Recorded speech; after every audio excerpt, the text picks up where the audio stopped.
Welcome to Disability Clinic, where sometimes wheelchairs have chicken feet.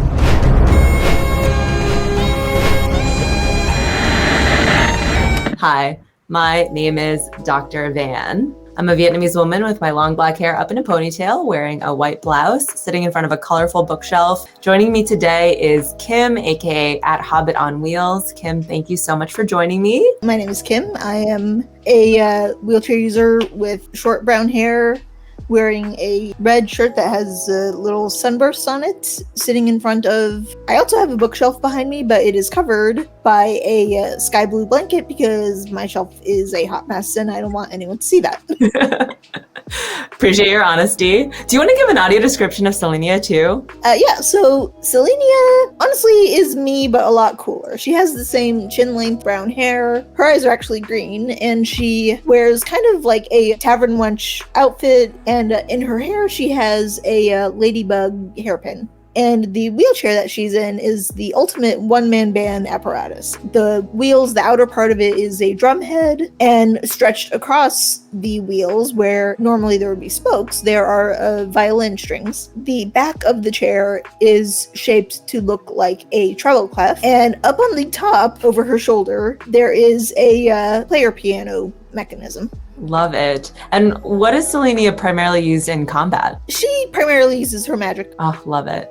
And that reminds me in the D&D movie, like Michelle Rodriguez has all these lines like, pay them with magic. Thank you, Simon, for the drinks.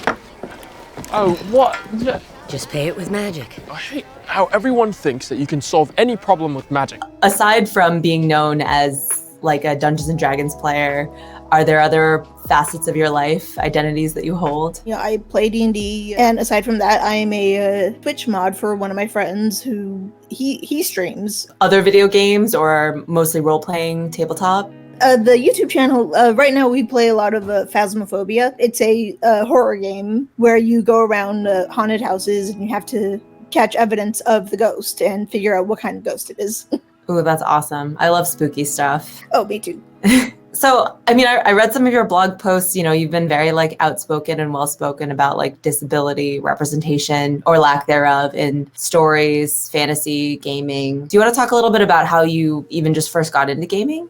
It actually kind of started with me watching actual plays like Critical Role, Dice Camera Action when that one was still running, and that was how I got into specifically the tabletop RPG, because prior to that I'd been doing text-based RPGs since I was like 12, like back in when Neopets was still like very new. Yeah, Neo is not so Neo anymore. Yeah, I had like only just started watching live plays for D&D. And I had never played before. I kind of had never even really heard of D&D until then. After watching a couple of episodes, I was kind of already hooked. Dungeons and Dragons! So I bought my first set of dice, and then I was just scrolling through Facebook, and I saw a little advertisement coming up for something called Bend D&D. It spans all of Central Oregon. It was a meetup group for people who play D&D and other TTRPGs. I was like, that sounds fun. And we only just moved here, so I do not have any friends. So I'm gonna go check this out. COVID kind of killed like the big in-person groups, because we used to, at least for Bend D&D, we had a monthly meetup group that there would be anywhere between like 20 and 30 people coming to those. Wow, yeah. When did you start conceptualizing a character that was a wheelchair user? Has that always been something that's been a part of your play? It's kind of funny, the character in question, Selenia, she actually did not start out as a wheelchair user. That has kind of only been a more recent development. She honestly kind of started out as kind of like, when I was starting to get into Critical Role, she was like my OC. What is OC for us noobs who don't know what that is? Original character. Right, okay. The first game that I started with was actually not D&D. It was another game called 13th Age. I would describe it as D&D, but with less math. For me, I'm really bad at math, so this was a good one for me to start with, honestly. Yeah, more accessible. Yes. When I was first starting to get into that, it's like, I want to turn Selenia into an actual character. So I emailed my GM and I was like, I have this character, she's paraplegic. Do you have any ideas for how I can what to do for that? Because she's a halfling, so she can basically ride a very large dog. So that was one of my ideas, that she has a wolf mount. I had an idea that she kind of does the Yoda thing where she has crutches, but they can also double as, weapons. And then he came back to me and said, what about a chair that walks? And I absolutely fell in love with that concept. And yeah, I've kind of been playing various iterations of this character ever since. Does the walking chair still have chicken feet? Is that one of its features? Yes, the walking chair had chicken feet, but about 2 years ago, Strata Miniatures, a company based in the UK, was holding a contest because they'd just been starting to release a series of minis called Dungeons and Diversity. And I saw that they were doing a short story competition where the character that you feature had to be a wheelchair user. I decided, what the heck, I'm going to enter the contest. I honestly didn't even expect to make it into the top 3. And then when they announced the winners, someone else called their story The Lair of the Red Dragon too. Like you didn't believe it was you. No, it didn't register. And then I saw my Twitter username on there. It's like, what? That's so exciting. I kind of pinch myself. It's like, no, this is for sure actually happening. What the heck?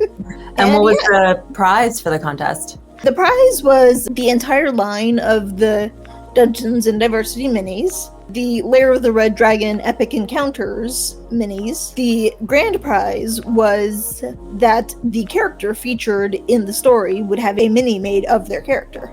So we have a Selenia mini that's available. Yes, the Selenia mini exists. You can go on Strata Miniatures and it's right there. I will link that down in the description for people to check out. I think that's amazing. Awesome. I'd love to give a shout out once again to John Marvin, who was my 13th Age DM, who, if it kind of hadn't been for his idea of, hey, give her a walking chair, that kind of wouldn't turn into what she is now, the one-man band wheelchair apparatus. And then that's amazing, when you can collaborate with people and then the product turns out to be better than you imagine. So when it comes to wheelchair mechanics in D&D, you mentioned Sarah Thompson's work in your blog.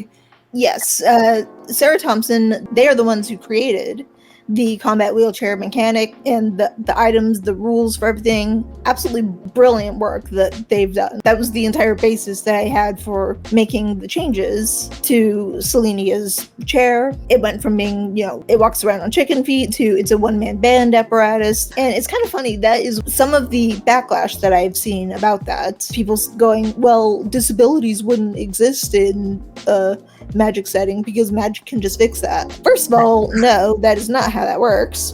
Just pay it with magic. Because first of all, healing magic in D&D is very expensive. The healing spells in D&D, you have to shell out diamonds that are worth 500 gold. Not everyone's going to have that kind of resource. So no, magic cannot fix everything. And it's that problematic, outdated notion of who says people want to be fixed, or that's a big assumption you're making there. Yeah, exactly.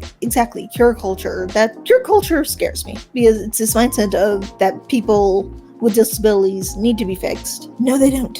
And, I was thinking it's okay, if people are having trouble accepting, a wheelchair in a D&D gameplay, what about a walking stick, a prosthetic leg? Why is there this divide between access mobility aids that are acceptable versus unacceptable? It's what's the big difference?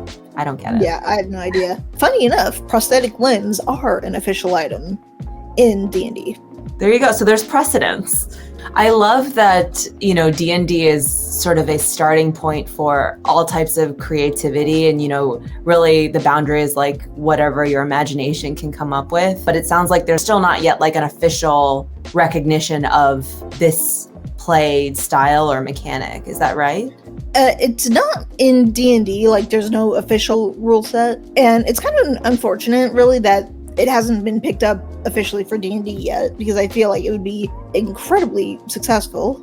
Yeah. Have you met other players with disabilities who are also tapping into these maybe newer adaptive type mechanics as opposed to the traditionals? Not really, honestly, because like you, I am a fantasy nerd. I've grown up reading all kinds of fantasy novels and stuff. And kind of the thing that I kind of thing that I noticed is Like, there's no one like me in any of those books. So when I got the chance to start playing TTRPGs, I thought, okay, this doesn't exist in kind of this setting, so I'll just do it myself. Yeah, create the representation you've been wanting to see. Yeah, exactly. That's awesome. I'm also a casual video gamer, and I really love the Borderlands series. And there's a newer release called New Tales from the Borderlands, and one of the main characters is a wheelchair user. I guess it's a hover chair, so it's like a kind of space style hover chair. Yeah, very much a badass character. Her name's Fran. Let's get to work. Yeah, I may have to check out the Borderlands games. I've never really played them. Do you have any sort of favorite representations, maybe not in fantasy or gaming specifically, but just in media and culture in general, that have been really positive or resonated with you? Well, in pretty much all of the books that I read growing up, there was not a whole lot of disability rep, and in a lot of the shows that I grew up watching, there wasn't a whole lot either. I mean, it kind of felt like wheelchairs were reserved for either people who were very old, or especially villains, which I thought was kind of odd.